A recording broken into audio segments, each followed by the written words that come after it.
අයිබෝවන් සුබ දවසක් කියලා පිළිගන්න ඔයගොල්ලෝ හැමෝම අද කතා කරන්න යන්නේ අපි පසුගිය විභාග ප්‍රශ්න පත්‍රයක්.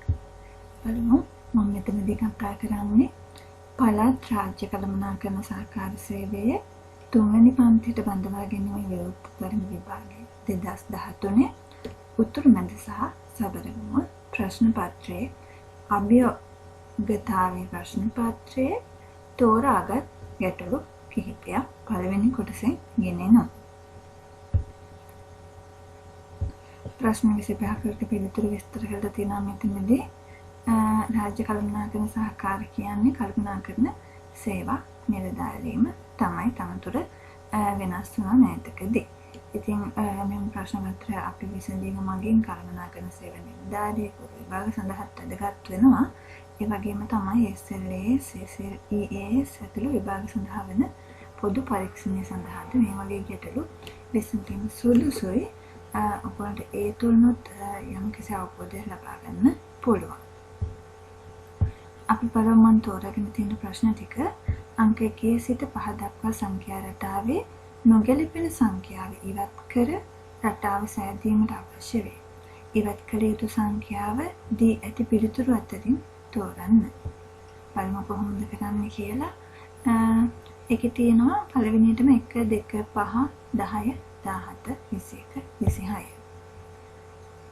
නොගැලපෙන ඒගොල්ලෝ පිළිතුරු ටිකක් දීලා තියෙනවා. දෙවෙනි එක 0 5 10 15 30 50 75. තුන්වෙනි එක 2 2 4 12 48 120 240. ඊළඟට තියෙනවා 0 2 6 14 30 62 124. ඒ ආකාරයට තියෙනවා ගැටලු ටික. පස්වෙනි එක 2 4 8 18 32 50 72. මම ඔයගොල්ලන්ට යෝජනා කරනවා මේ ගැටලු ටික දැන් මෙතන ප්‍රශ්න පත්‍රේ නැති අය වුණත් තියෙන අය වුණත් අපිට ප්‍රශ්න පත්‍රය ලැබෙනකොට සංඛ්‍යා රටාවලදී ඔයගොල්ලෝ මේ ටික වේගයෙන් ලියන්න. ඒ කියන්නේ 1 2 5 10 17 21 26. එහෙම ලියනකොට විතර ප්‍රශ්න විසඳලා තියෙන කෙනෙක්ට අවබෝධ වෙනවා මේක මෙහෙම කරොත් හරි. මෙතන තමයි ප්‍රශ්න තියෙන්නේ. මේක තමයි රටාව කියන එක. හරි. අපි බලමු ගැටලු විසඳන ආකාරය. බලන්න 1 2 5 10 17 21 26. මේ ටික ලියනකොට ඔයගොල්ලන්ට පැහැදිලි වෙයි බලන්න. අපි ක්‍රම දෙකක් මම පළවෙනි එකේදී කියලා දෙනවා. ඒගොල්ලෝ දීලා තියෙන උත්තර ටික බලන්න. ඒ ටික අයින් කරන් ඒ ටිකෙන් ගන්න ඕනේ නොගැලපෙන එක විදිහට අපිට අයින් කරන්න තියෙන්නේ 1 5 1 5 17 21.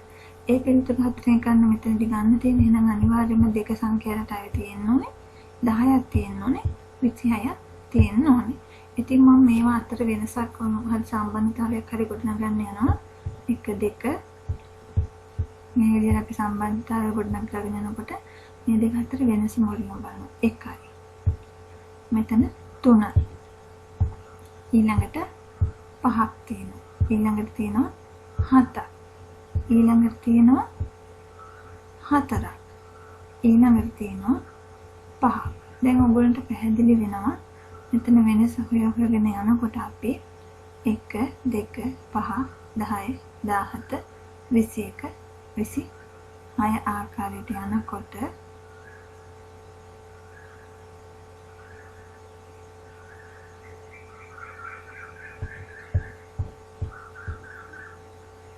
දැන් අපිට මෙහෙම කියන්න පුළුවන්. දැන් සමහර වෙලාවට ඔයගොල්ලන්ට මෙහෙම ගන්නත් පුළුවන්. මෙතනදී මේ මොනවාද අපි දැන් 5 10 17 26 ගත්තොත් ඒ වෙලාවෙල දෙකත් එහෙම 2 5 10 17 26. ඒ දෙක ගත්තොත් බලන්න 2 කියන්නේ එකේ වර්ගයට එකක් එකතු වෙනවා. 5 කියන්නේ දෙකේ වර්ගය. දෙකේ වර්ගය කියන්නේ 4. 4ට එකක් එකතු වෙනවා. 10 කියන්නේ 3 වර්ගයට එකක් එකතු වෙනවා. 9ට එකක් එකතු වෙනවා. 17 කියන්නේ 4 වර්ගයට එකක් එකතු වෙලා. කියන්නේ 4 4 16යි එකට එකක් එකතු වෙලා. 26 කියන්නේ 5 වර්ගයට එකක් එකතු වෙලා. 5 5 25යි. ඊට පස්සේ ඒකට එකක් එකතු වුණොත් 26යි කියලා ගන්න පුළුවන්. දැන් මම මේකත් ඔයගොල්ලන්ට කිව්වේ මෙතනදී මේ වගේ ගැටලුත් අපිට ලැබෙන නිසා.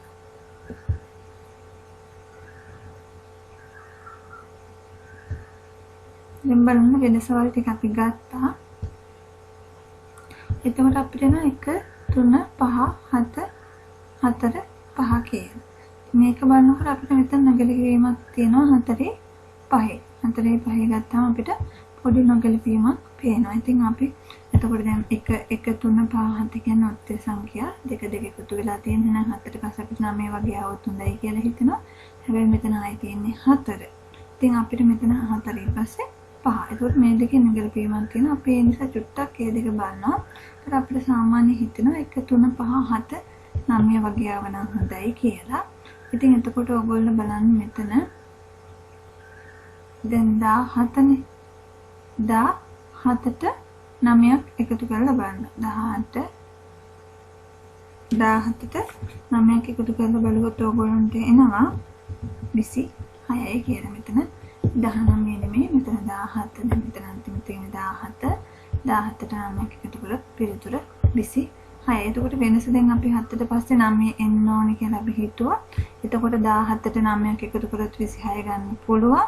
එහෙනම් අපිට තේරෙනවා මෙතනදී 21 ඉවත් කරොත් මේ සංඛ්‍යා රටාව පැහැදිලිව හදාගන්න පුළුවන් කියන එක. එතකොට 21 අයින් කරනවා කියන්නේ ඔයගොල්ලෝ 17ට පස්සේ 26 කියන්නේ වෙනස 9ක් තියෙනවා. එහෙනම් පිළිතුර විදිහට අපිට නොගැලපෙන සංඛ්‍යාව 4. පිළිතුර 4 කියලා ගන්න පුළුවන්. ඒ නැත ඔයගොල්ලෝ වෙන ක්‍රමයකින් කරත් දැන් මම අර කලින් කරපු ක්‍රමයට කරත් ඔයගොල්ලෝ පිළිතුර 4 කියලා එනවා ගොඩක් වෙලාවට. මෙතන මුලට ගන්න පුළුවන් බිඳුවයි ඒකට එකක් එකතු කරලා 1යි. එතකොට මම අර කියපු සිස්ටම් එකට ගියොත් 1 2 5 10 17 26 කියන සංඛ්‍යා ඔක්කොම ගන්න පුළුවන්. 21 ගන්න බැහැ. දෙවෙනි ක්‍රමය බලන්න. එතනදී මම මේ විදිහට ලියාගෙන තියෙනවා එන්න ඕන ටිකත් එක්ක ඊට පස්සේ 1 2 5 10. දැන් මේ ළඟම තියෙන ටික අපිට අයින් කරන්න බැරි විදිහට මම ලියාගත්තා. ඊට පස්සේ 26. මම හිතනවා මෙතන මම නිකන් මේක කියන ඔයගොල්ලන්ට නිකන් අපි හිතට ගන්නවා මේ දෙකෙන් එකක් තමයි අපි අයින් කරන්න ඕනේ කියන එක. ඉතින් එතකොට එකට එකක් එකතු වෙලා 2යි 2ට 3ක් 5යි 5ට 5ක් 10යි 10ට 7ක් 17යි 17ට 9ක් 26යි කියලා අපිට එනවා. එතකොට එහෙනම් මෙතන 17 ගන්නත් පුළුවන්. ඉතින් මෙතන 21 තමයි අයින් වෙන්න ඕනේ කියන එක අපිට එතනදී පැහැදිලි වෙනවා. සංඛ්‍යා රටා ගොඩක් විසඳලා තිබ්බම අපිට බැලුමට හිතට යනවා මේක මේ ක්‍රමයට කරොත් හොඳයි කියන එක. මීට වඩා වෙන ක්‍රමයක් ඔයගොල්ලෝ දන්නේ නැති. නමුත් පිළිතුර 21 වෙන්න පුළුවන්. දෙවෙනි එක බලන්න 0 5 10 15 30 50 75. මෙතනදී නොගැලපෙන පිළිතුර විදිහට 10 5 15 30 දීලා තියෙනවා. ඉතින් අපි කරන්නේ ආයෙමත් පළවෙනි ක්‍රමයට අපි හදනවා 0 5 10 15 30 50 75 දියා ගන්න. අනිවාර්යයෙන්ම 0 50 75 අයින් කරන්න බෑ. ඉතින් 0ත් 5ත් අතර 5ක වෙනසක් තියෙනවා. 5ත් 10ත් අතර 5ක වෙනසක් තියෙනවා. 10ත් 15ත් අතර 5ක වෙනසක් තියෙනවා. 15ත් 30ත් අතර තියෙනවා 15ක වෙනසක්. 30ත් 50ත් අතර තියෙනවා 20ක වෙනසක්. 50ත් 75ත් අතර තියෙනවා 25ක වෙනසක්. ඔයගොල්ලෝ දැන් මෙතනදී පැහැදිලි වෙනවා මේක 5න් 5ට ඒ කියන්නේ 5න් 5ට එකතු වෙවි වැඩි වෙලා ගිහිල්ලා තියෙනවා. ඒ කියන්නේ 5න් 5 එකතු වෙනත් නෙමෙයි. ඒ කියන්නේ 5ක් මුලින් එකතු වුණොත් ඊට පස්සේ මේ ටික ගත්තොත් 15ක් එකතු. ඊට පස්සේ 20. ඊට පස්සේ 25. දිගින් දිගටම එකතු වෙලා තියෙනවා 5 5ත් එකතු වෙලා. දැන් බලන්න මෙතන අපි ඒ ටික ලියා ගන්නවා 5 5 5 15 20 25 කියන විදිහට. එතකොට දැන් ඔයගොල්ලෝ මෙතන නොගැලපීමක් පේනවා. දැන් මෙතන පහක් තියෙනවා. මේ පහේ දෙකේ පොඩි නොගැලපීමක් අපිට පේනවා. මොකද පහේව තුනක් එකට තියෙන නිසා. ඉතින් මම හිතුවා මෙතන පහ මේ පහ. එතකොට මැද තියෙන පහ ගැන බැලුවොත් අපි බිඳුවට පහක් එකතු වෙලා පහ හැදෙන්න පුළුවන්. ඒ කියන්නේ මේක. එතකොට මේ පහ තමයි ප්‍රශ්නයක් උනේ. එතකොට ඒකට අපිට ගන්න පුළුවන් පහට දැන් අපි පහක් මුලින් එකතු කරා. ඊට පස්සේ අපි එකතු වෙන්න ඕනේ 10ක්. එහෙනම් 10 ලියා ගන්න. ඊට පස්සේ 15ක්. ඊට පස්සේ 20ක්. ඊට පස්සේ 25ක්. ඒ ආකාරයට එකතු වුණා නම් හරි කියලා අපිට හිතෙනවා. ඉතින් බිඳුවට පහක් එකතු වුණොත් 5යි. 5ට 10ක් එකතු වුණොත් 15යි. 15ට 15ක් එකතු වුණොත් 30යි. 30ට 20ක් 50යි. 50ට 25ක් 75යි. එතකොට අපිට පැහැදිලි මෙතන මේ 10 ඉවත් කරන්න ඕනේ කියලා. අපහැදිලි නම් නැවත බලන්න. නැවත බලන්න මේක මම කරපු විදිය 10 ඉවත් කරන්න ඕනේ කියන එක පැහැදිලි වෙනවා. පිළිතුර විදිහට අපිට ගන්න පුළුවන් එක. ඔයගොල්ලෝ මේ ගැටලු විසඳලා බලන්න ඒ පිළිතුරු එනවාද කියන එක. ඊළඟ ගැටලුව බලන්න 2 2 4 12 48 120 240. ඉතින් මෙතනදී පැහැදිලි ඔයගොල්ලන්ට 4 12 120 240 අපිට අයින් කරන්න පුළුවන්. ඒ හතරෙන් එකක් ඉතුරු ඒවා අයින් කරන්න බෑ. මම මේ කල්ය කරලා තියෙන 2 2 12 කියන සංඛ්‍යා අපිට අයින් කරන්න බෑ. එතකොට අපි ආයෙ සම්බන්ධතාවය ගොඩනගන අපි මෙතන නිකන් මේ ගුණිතයක් වගේ පේනවා. දැන් ගොඩක් වැඩි වෙලා. ඒ නිසා මම ගුණිතකින් ගන්නවා. 2 2 1යි 2 4 2 4යි 4 3 12යි 12 4 48යි 48 වරක් 5 48 වරක් 5 කීයද කියලා අපි බලමු. හැබැයි 120යි 48යි අතර සම්බන්ධතාවය ගොඩනගද්දී මට ආවා 2.5. ඊට 2.5 ඒවා දෙකක් 240යි කියලා. හරි. 2.5 ඒවා දෙකක් කියන්නේ 5යි නේද? එතකොට මෙතන 48 වරක් 5 නම් 240 වෙන්න ඕනේ. බලමු කොහොමද හැදෙන්නේ කියලා. දැන් සම්බන්ධතාවය ගොඩනගන්න යන්නේ අපිට දෙන ගුණිතේ 1 වරක් 2 වරක් 3 වරක් 4 වරක් 5 වරක් කියලා එන්න. මෙතනදී මේක හැදෙනවා.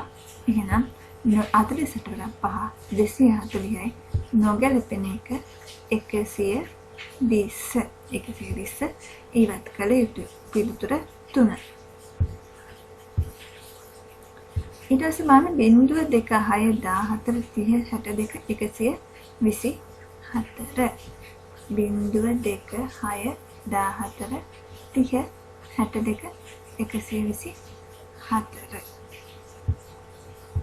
අපි මේක කරගෙන යනකොට අපිට නොගැලපෙන ඒවා විදිහට දීලා තියෙන 14 30 62 124. ඉතින් අපි අවශ්‍යම ටික ලියා ගන්නවා කලින් වගේම බිංදුව 2 6 14 30 62 124 කියලා.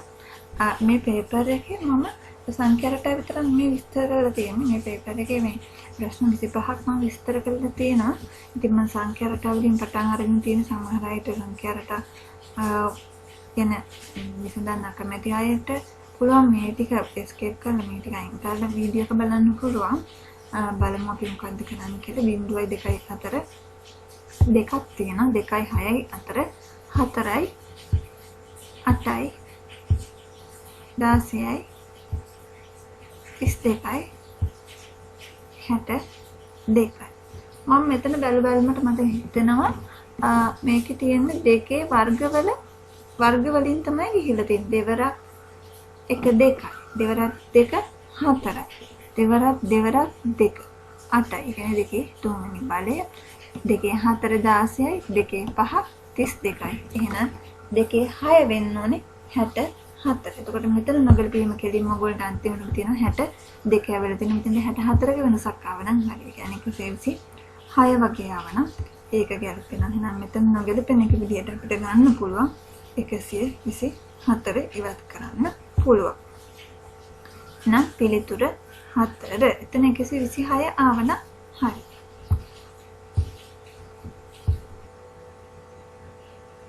හයවැනි ගැටලුව පොතක් මිලට ගැනීමේදී 115ක වට්ටමන් ලබා ගැනීම හෝ පොතෙහි මිලෙන් 20%ක් වටිනා එහි සංගත තැටියක් නොමිල ලබා ගැනීම හෝ යන අවස්ථා දෙකෙන් එකක් පමණ තෝරාගත හැකිය.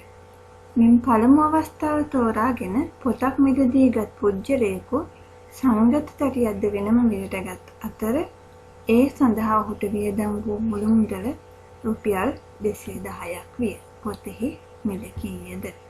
ගැටලුව බලන්න ඕගොල්ලෝ පොත මිලට ගන්නවා නම් 15%ක දැන් සංගත තැටියේ මිල දැන් පොතක් ගන්නවට 15%ක වට්ටම ලැබෙනවා.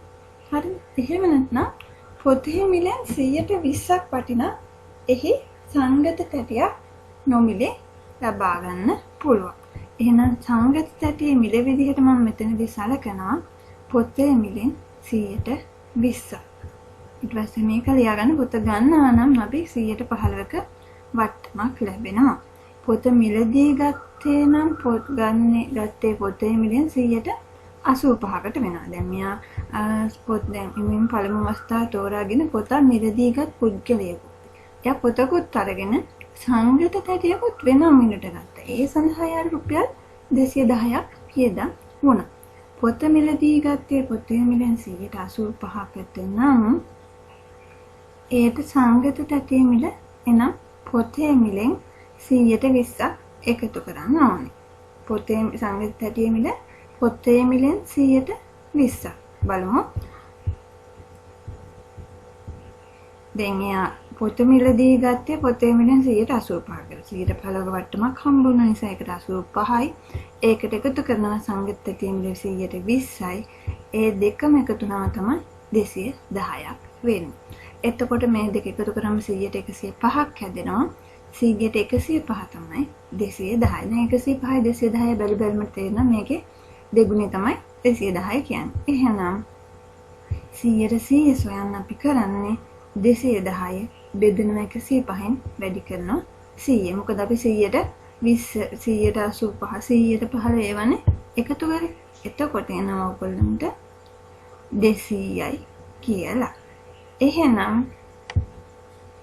පිළිතුර 2. පොතේ මිල රුපියල් 200යි. එයාගේ පොතේ මිල රුපියල් 200යි. එතකොට පොතේ මිලෙන් 120 සංගත තැටියේ මිලයි කියන්නේ සංගත තැටිය රුපියල් 40ක් මිල.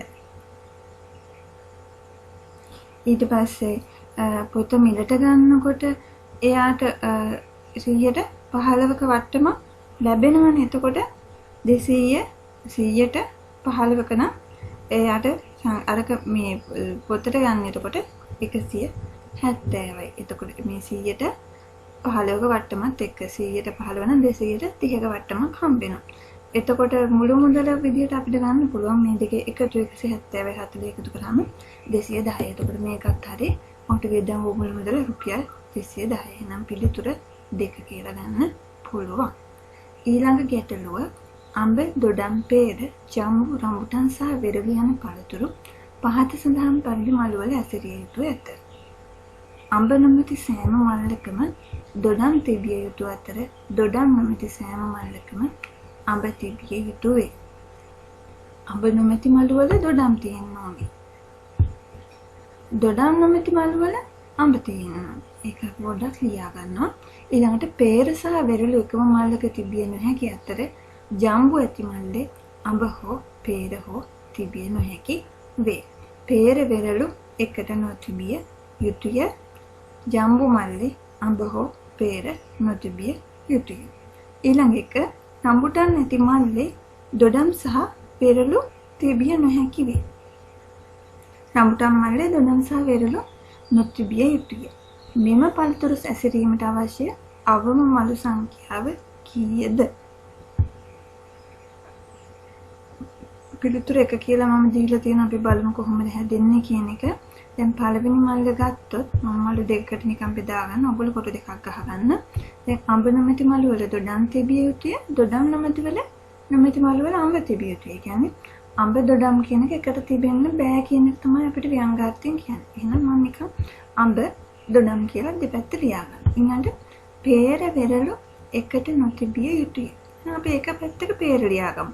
බලන්න තව ඊට පස්සේ තව කන්ඩිෂන් එකක් තියෙනවානේ යම්බු මල්ලි යම්බ හෝ peer නොතිබිය යුතුය කියලා. ඒකත් අපි ඔළුවේ තියාගෙන මම peer දැනට මේ පැත්තෙන් ලියාගත්තා. ඒක වෙනස් කරන්න පුළුවන් වෙනවා අපිට.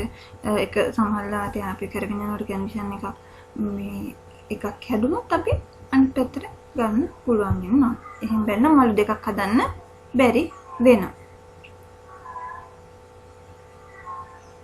මේ peer මෙතනින් දැම්මා. ඊට පස්සේ peer විරලකට නුතිබිය. ඒ නිසා මම විරල මේ පැත්තෙන් ලියා ගන්න. එස් ජම්බු මන්නේ යම්බ හෝ peer තියෙන බෑ. යම්බයි peer දෙකම එක පැත්තක තියෙන නිසා යම්බු අනිත් පැත්තෙන් ලියනවා. රම්බුටන් මල්ලේ දොඩම් සහ පෙරළු නොතිබිය යුතුයි. මොන දොඩම් තියෙන මේ මල්ලේ වෙරළු තියෙනවා. ඉතින් රම්බුටන් මේ මල්ලේ ලියාගන්න. දැන් මලු දෙකකට දාගන්න පුළුවන්. ඒ නිසා පිළිතුරු එක කියන එක පැහැදිලි.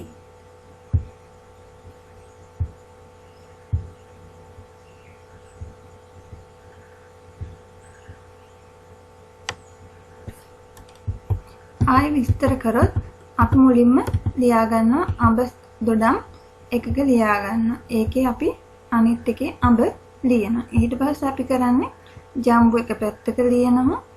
ඊට පස්සේ ජම්බු ලියලා අනිත් පැත්තෙන් අපි ලියනවා peer. peer ලියලා මේ පැත්තෙන් අපි රම්බුටන් ලියනවා. රම්බුටන් මල්ලේ දොඩම් සහ වෙරළු නොතිබිය යුතුය කියන කන්ඩිෂන් එකත් ඔළුවේ තියාගෙන බලන්න ඊළඟ ගැටලු ටික අංක 8 12 1 1 ප්‍රශ්නය යටතේ කිසියම් රූප කොටස් හතරක් බැගින් දී ඇත. එම රූප කොටස් හතරම හෝ කිහිපයක් හෝ ප්‍රමාණය කිරීමකින් තොරව යොදා ගැනීමෙන් ඒ ප්‍රශ්නයේ පිළිතුරු වර්ණ යටතේ ඉදිරිපත් කර ඇති රූප අතරින් 3ක් සෑදිය හැකි වේ. එසේ සෑදිය නොහැකි රූපය තෝරා ඊට අදාළ වර්ණයේ අංකය ප්‍රශ්න ඉදිරියේ දී ඇති චිත්‍ර මත ලියන්න. ඒ කියන්නේ රූප කොටස් හතරක් දීලා තියෙනවා.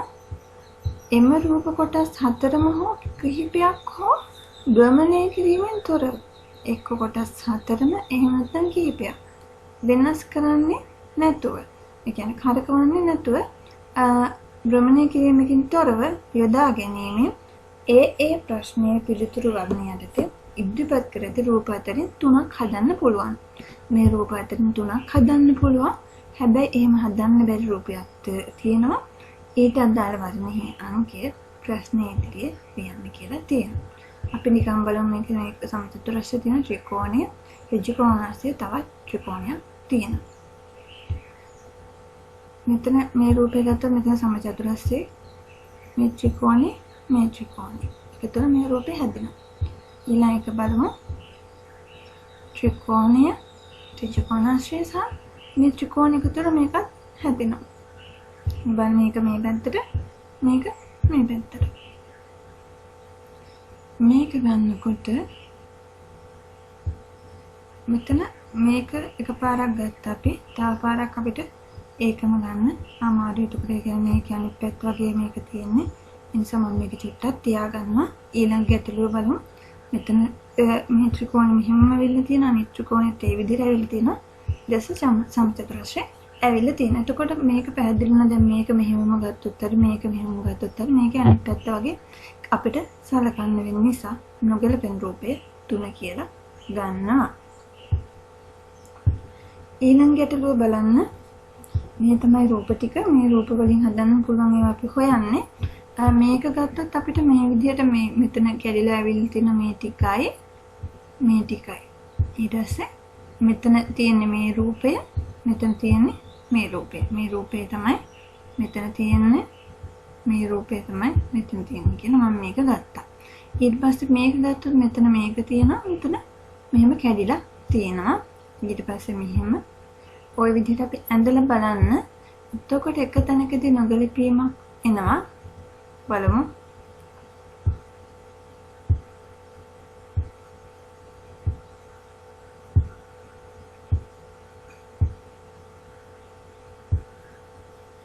හරි.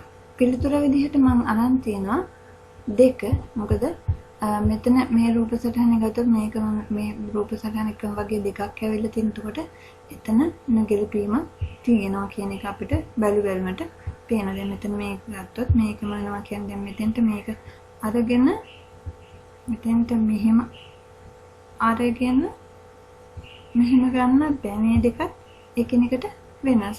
මේකේ තියෙන මේ පැත්ත කලර් කරලා මේකේ මේ පැත්ත. එතකොට ඒක ගැලපෙන්නේ නැහැ. එතකොට මේ සිස්ටම් එකට ගියොත් මේක ගන්න අමාරු වෙනවා. ඒ නිසා මට නොගැලපෙන රූපේ විදිහට පේන දෙක ඔයගොල්ලන්ට ඊට වඩා වෙනස් එකක් පේන්න පුළුවන්. චුට්ටක් අවධානයෙන් බලන්න. ඒ වෙනස් පිළිතුරක් තියෙනවා නම් කමෙන්ට් එකක් දාන්න. අපි ඒකත් බලමු. මේ රූප සටහන බලමු. මේකේ ත්‍රිකෝණ මේ ආකාරයට මම හදාගෙන තියෙනවා. ඉතින් මේක වෙන් කරොත් අපිට මේ වගේ මේ ත්‍රිකෝණේ හැදෙනවා. මෙතන තවත් වෙන් කරලා ගන්න තියෙනවා මම මේ ත්‍රිකෝණේ එන ආකාරයට. මෙතන මෙහෙම හැදුවොත් මේ රූපේ එනවා. මෙහෙම හැදුවොත් මේ රූපේ විදිහට එනවා. ඒතර ඔයගොල්ලන් පැහැදිලි පිළිතුර දෙක කියලා. අපිට මේක කොහොම කරත් අපිට මේකේ රූප සටහන් ටිකක් එන්නේ මේ ආකාරයට.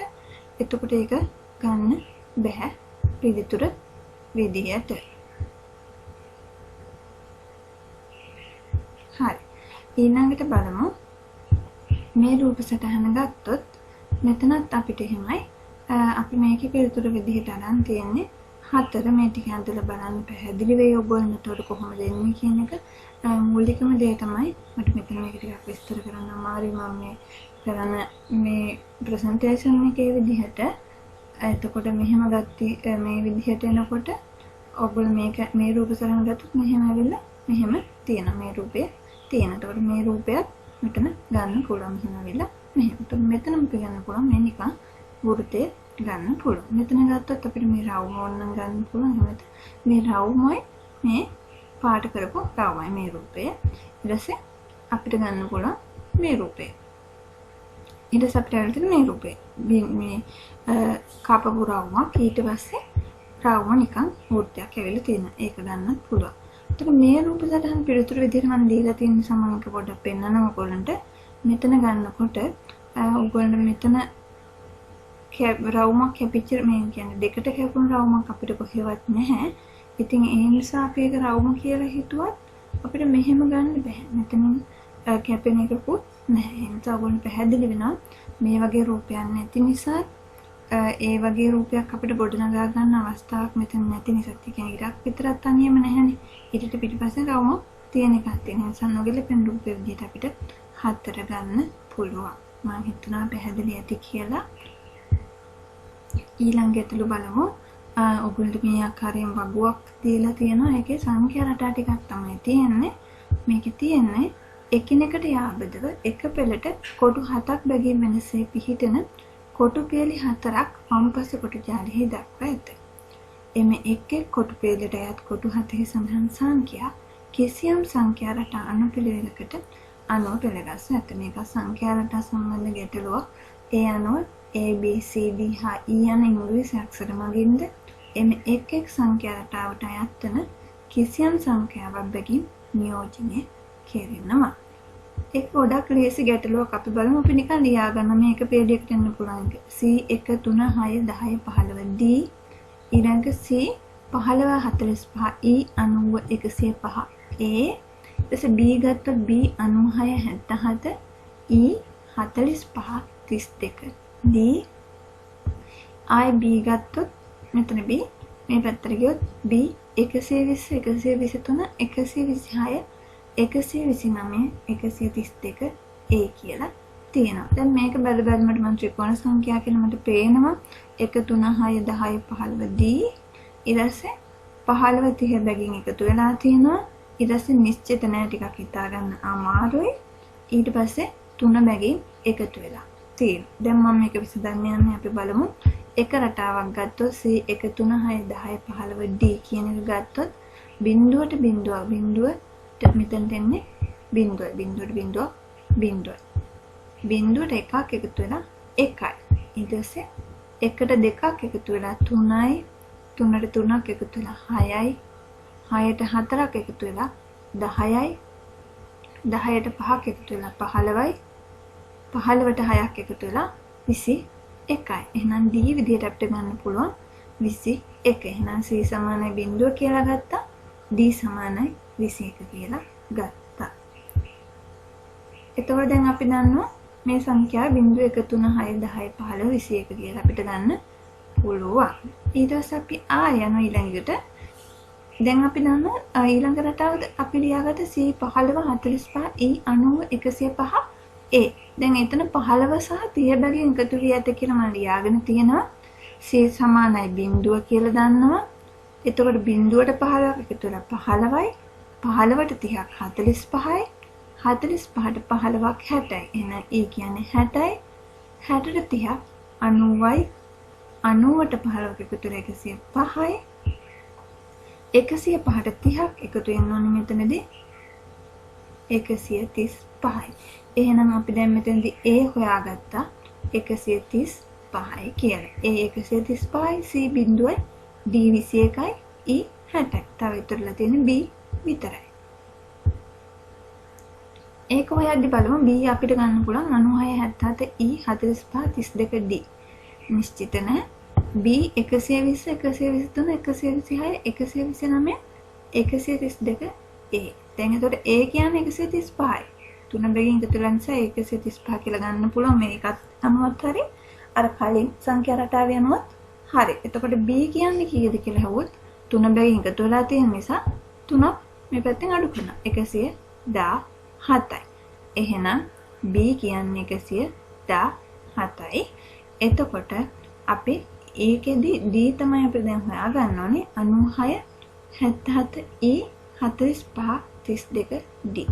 ඒ රටාවේදී E 60 කියලා අපි දන්නවා. D 21 කියලා දන්නවනේ. සෙවීම අවශ්‍ය නැහැ.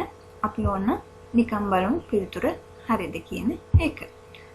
ඒක නිශ්චිත නැහැ කියලා මම නිරලා දෙනවා. ඒත් මම ඒක පැහැදිලි කරනවා. එතනත් හදන්න පුළුවන් ක්‍රමයක් තියෙනවා.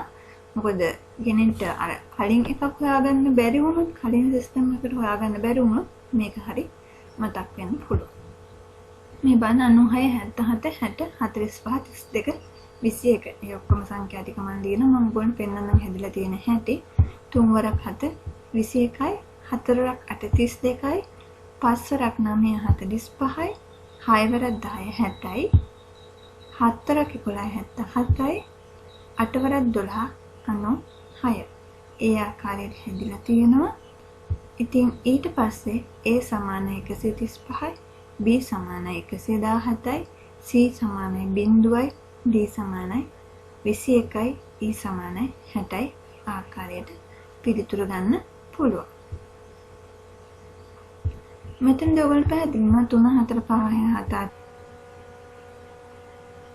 එකමත 19 සහ 20 ගැටලු. එකමත එක තබා ඇති ලිපි ගුණ ගොඩක ඉහළ සිට 7 වෙනි ස්ථානයේ ඇති ගුණවත් පහළ සිට 9 වෙනි ස්ථානයේ ඇති ගුණවත් අතර වෙනත් ගුණ නොමැත. එම ගුණ දෙක අතර තවත් ගුණවත් ලැබුව විට ඉහත විස්තර කළ ඒ ගුණවලට හිමි ස්ථානයේ වෙනසක් සිදු විය. අවසාන ගොඩෙහි ගුණ කීයක් තිබේද? බලන්න 7 වෙනි ස්ථානයේ ඇති ගුණවත් පහළ සිට 9 වෙනි ස්ථානයේ ඇති ගුණවත් අතර වෙනත් ගුණ නැහැ. ඒ කියන්නේ එකමත් එක තබා තියෙන ලිපි ගුණ ගොඩක ඉහළ සිට 7 වෙනි ස්ථානය. දැන් උඩේ නම් බලුවොත් 7 වෙනි එකයි පහළේ නම් බලුවොත් 9 වෙනි එකයි අතර ඒ ගුණ දෙක අතර වෙනත් ගුණ නැහැ. එහෙනම් තියෙන ගුණ ගන්න හොයන්න අපි මෙතනදී 7යි 9යි එකතු කරලා බලනවා 16. එතන ගුණ දෙකක් කියලා තියෙනවා. ඒ නිසා එකතු කරන්න. ඒ උඩින් ඉඳන් 7කුත් තියෙනවා පහළින් ඉඳන් 9කුත් තියෙනවා. ඊට පස්සේ ඒ ගුණ අතර දැන් තව ගුණයක් තිබ්බලු. එතකොට දැන් මෙතන කලින් තියෙන 16යි අතර විස්තර කළ ඒ ගුණට හිමි ස්ථානයේ වෙනසක් සිදු වේ. අවසාන ගොඩෙහි ගුණ කීයක් තිබේද? දැන් අන්තිමටම ගුණ ගොඩේ තියෙන ගුණ ගන්න තමයි ඒකත් 16ක් කලින් තිබුණා. දැන් තව එකක් එකතු වුණා. එහෙනම් 17යි. පිළිතුර 4. ඊළඟ එක දී ඇති අනෙක් කිසිදු පදයක නොමැති අකුරක් සහිත සහ අනෙක් සෑම පදයකම අන්තර්ගත ඇති කිසියම් අකුරක් රහිත පදය මින් කුමක්ද? හොඳට බලන්න කිසිදු පදයක අනෙක් කිසිදු පදයක නොමැති අකුරකුත් ඒ වගේම අනෙක් සෑම පදයකම අන්තර්ගත ඇති කිසියම් අකුරක් රහිත. අනෙක් සෑම පදයකම අන්තර්ගත වෙලා තියෙන අකුරක් රහිත පදේ. මොකක් හරි අකුරක් රහිත පදේ මින් මොකද්ද? සවනත, වනයම, යහනට, සයනක. දැන් බලන්න ඒක හැදෙන ආකාරය. සවනතයේ තයන්න. සවනතයේ තයන්න කිසිම අකුරක නැහැ. වනයමකේ මයන්න කිසිම අකුරක නැහැ. යහනතයේ හයන්නයි තයන්නයි කිසිම අකුරක නැහැ. සයනකයේ කයන්න කිසිම අකුරක නැහැ. මේකෙන් කියවෙනවා තයන්න හැරුණාම අනිත් අකුරු තුනම අනිත් වචන වල තියෙනවා කියන එක. මයන්න හැරුණාම අනිත් අකුරු තුනම තියෙනවා. හැබැයි මෙතන විතරක් අකුරු දෙකක්ම නැහැ. හයන්නත් නැහැ. තයන්නත් නැහැ. එහෙනම් අපිට එතනදී තේරෙනවා යහනට කියන වචනේ අකුරු දෙකක් විතර යන්නේ අකුරු අනිත් වචන වල තියෙනවා. එහෙනම් පිළිතුර යහනට. පිළිතුර 3B.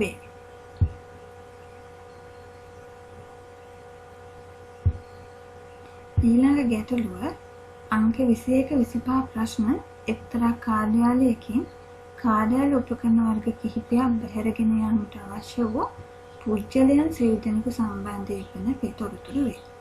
රාජා, සමන්, දීපානි, මාලිනී යන සියලු දෙනාට එක් කාර්යාල උපකරණයක් බැගින් බැහැරගෙන යාමට අවශ්‍ය විය. මේ ආකාරයට ඔවුන් හට බැහැරගෙන යාමට අවශ්‍ය වූයේ අනුපිළිවෙලින් තොරව A, B, C හා D නැමැති කාර්යාල උපකරණ වර්ග වේ. මේවා අතරින් කාර්යාලයේ තිබූ එක් වර්ගයකට අයත් උපකරණ සියල්ල ඒ වන විට බැහැරගෙන ගොස් තිබුණා. එම වර්ගය අවශ්‍ය වූයේ කාන්තාවකට නොවේ. A හා B හැර කාර්යාලයේ ඇති අනෙකුත් සියලුම වර්ගවල උපකරණ බැහැරගෙන යාමට අවසර තිබේ. රාජ්‍යයට අවශ්‍ය වූ උපකරණ වර්ගයෙන් කාර්යාලයේ සතුව තිබූ සියලුම උපකරණ අනෙකුත් සමාජිකයන් විසින් බැහැරගෙන ගොස් තිබුණි. උපකරණය බැහැරගෙන යාමට හැකි වූයේ D වර්ගයේ උපකරණයක් අවශ්‍ය වූ පුද්ගලයාට පමණි. නමුත් ඒ දීපානි නොවේ. A වර්ගයේ උපකරණ බැහැරගෙන යාමට අවශ්‍ය වූ තැනැත්තා පිරිමියෙකි.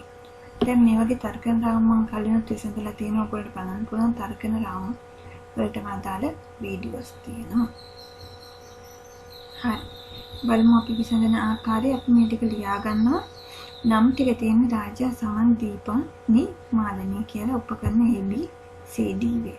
අපි ඒ ටික අර විදිහට ලියා ගන්නවත් එක තැනකින් පොඩ්ඩක් අපි නෝට් එකක් මේක ලියා ගන්න. එක් වර්ගයක සියල්ලම බැහැරගෙන ගොස් ඇත. ඒක අවශ්‍ය වූ කාන්තාවකට නොවේ. A හා B හැර සියලුම වර්ග බැහැරගෙන යාමට අවසර ඇත. උපකරණයක් බැහැරගෙන යාමට හැකි වූයේ D වර්ගයේ උපකරණයක් අවශ්‍ය වූ පුද්ගලයෙකුට පමණි. නමුත් ඒ දීපානි නොවේ. A වර්ගයේ උපකරණ බැහැරගෙන යාමට අවශ්‍ය වූ තැනැත්තා පිරිමියෙකි. ඒ විදිහට අපි ලියා ගන්නවා. බලන්න රාජා, සමන්, දීපානි, මාලිනී. මේ ටික අපි ලියාගෙන වගුවක් ගහගන්න. එක මේ පහ එන විදිහට ගහන්න. මොකද හතර දෙනෙක් ඉන්න නිසා මේ පැත්තට පහකුයි මේ පැත්තට පහකුයි ගහන්න. A, B, C, D රාජා, සමන්, දීපානි, මාලිනී කියලා. දැන් බලන්න එක් වර්ගයක මෙතන එකතැනකදී කියනවා උපකරණයක් බැහැරගෙන යාමට හැකි වූයේ D වර්ගයේ උපකරණයක් අවශ්‍ය වූ පුද්ගලයාට පමණි. නමුත් ඒ දීපානි නෙවෙයි.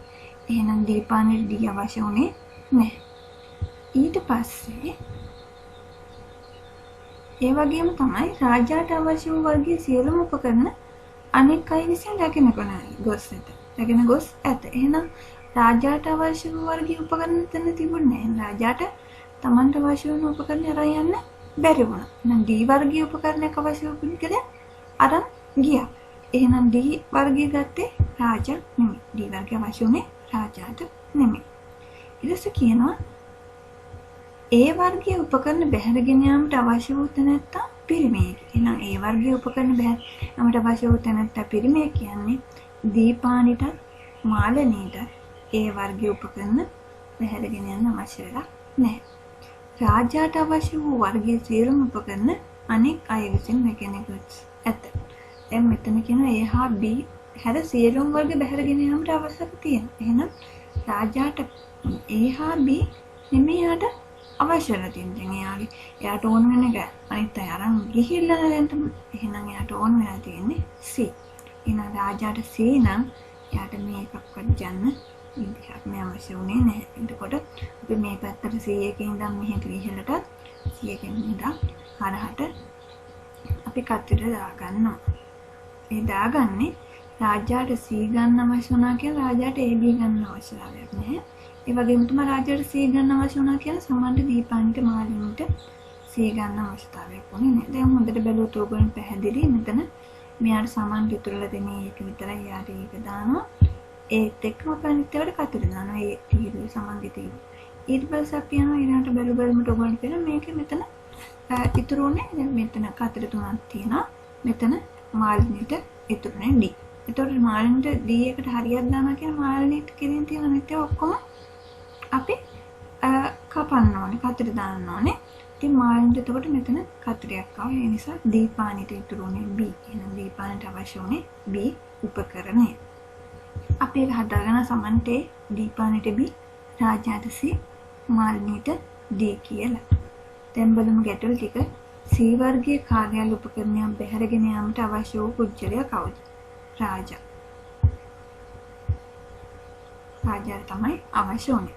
සමන්ට බැහැරගෙන යාමට අවශ්‍ය වූ කාර්යාල උපකරණ සම්බන්ධයෙන් නිවැරදි ප්‍රකාශයෙන් කුමක්ද? බලන්න සමන්ට බැහැරගෙන යාමට අවශ්‍ය වූ කාර්යාල උපකරණ සම්බන්ධයෙන් නිවැරදි ප්‍රකාශය තමයි සමන්ට ඕනේ ඒනේ. එම උපකරණ වර්ගයේ කාර්යාලයේ ඉන්නේ. කාර්යාලේ ඒක වැරදි කාර්යාලේ තිබුණා. මොකද අර එම උපකරණ වර්ගයේ කාර්යාලයේ ඇතත් බැහැරගෙන යාමට නොහැකියි.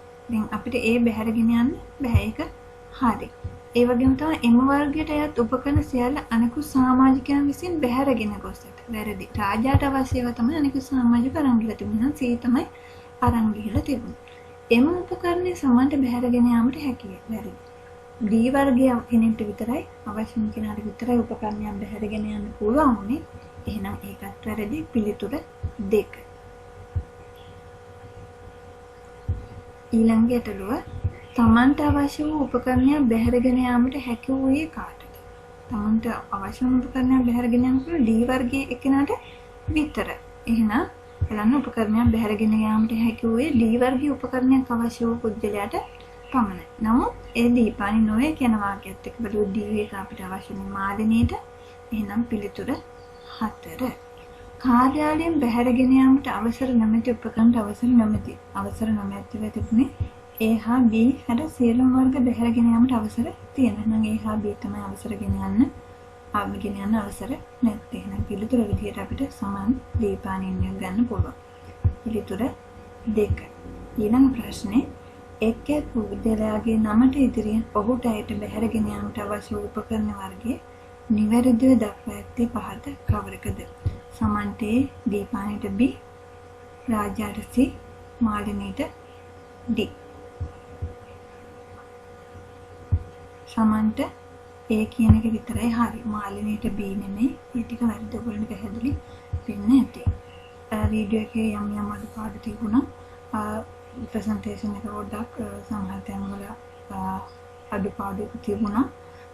නමුත් මම හිතන ඔයගොල්ලෝ යම් කිසි දෙයක් මුංචිම දෙයක් හරි අවබෝධ කරගන්න ඇති. එහෙනම් මම ඉස්සරහට පේපර්ස් ටික සාකච්ඡා කරන්න බලාපොරොත්තු ඉන්නේ. ඊට වඩා අමාරු පේපර්ස් ටිකක් තමයි සාකච්ඡා කරන්න හිතන්නේ. එහෙනම් දිගටම එකතු වෙලා ඉන්න. වීඩියෝ එක හොඳයි නම් ලයික් එකක් දාන්න. ඒ වගේම channel එක subscribe කරලා නැත්නම් subscribe කරන්න. සතුටින් hina වෙලා ඉන්න.